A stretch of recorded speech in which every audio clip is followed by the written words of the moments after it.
আসসালামু আলাইকুম সোভিয়স পবিত্র মক্কানগরী থেকে আপনাদের সকলকে জানাচ্ছি স্বাগতম। আশা করছি আপনারা সকলে ভালো আছেন।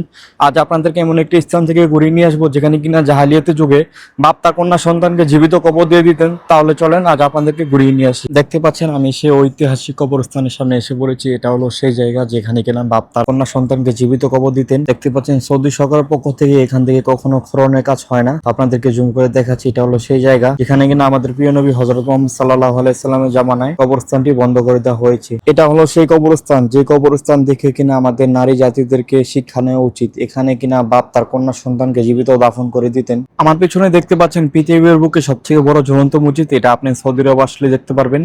দেখতে পাচ্ছেন কত সুন্দর দেখাচ্ছে, মাশাআল্লাহ। এখান থেকে মসজিদুল হারামের ভিউ অনেক সুন্দর দেখায়। দেখতে পাচ্ছেন, আপনাদেরকে জুম করে দেখাচ্ছি। সন্ধ্যা হওয়ার আগ মুহূর্ত দেখতে পাচ্ছেন। এখন যাব মসজিদুল হারামের ছাদের উপর। তো মহান রব্বুল আলামিনের কাছে লাখো কোটি শুকরিয়া, আমরা 5 ওয়াক্ত নামাজ মসজিদুল হারামে এসে নামাজ পড়তে পারি। দেখতে পাচ্ছেন সন্ধ্যাবেলা ক্লকটা কত সুন্দর দেখাচ্ছে। এখান থেকে সকালে কাবা তওয়াফ করছে। এটা মসজিদুল হারামের ছাদের উপর।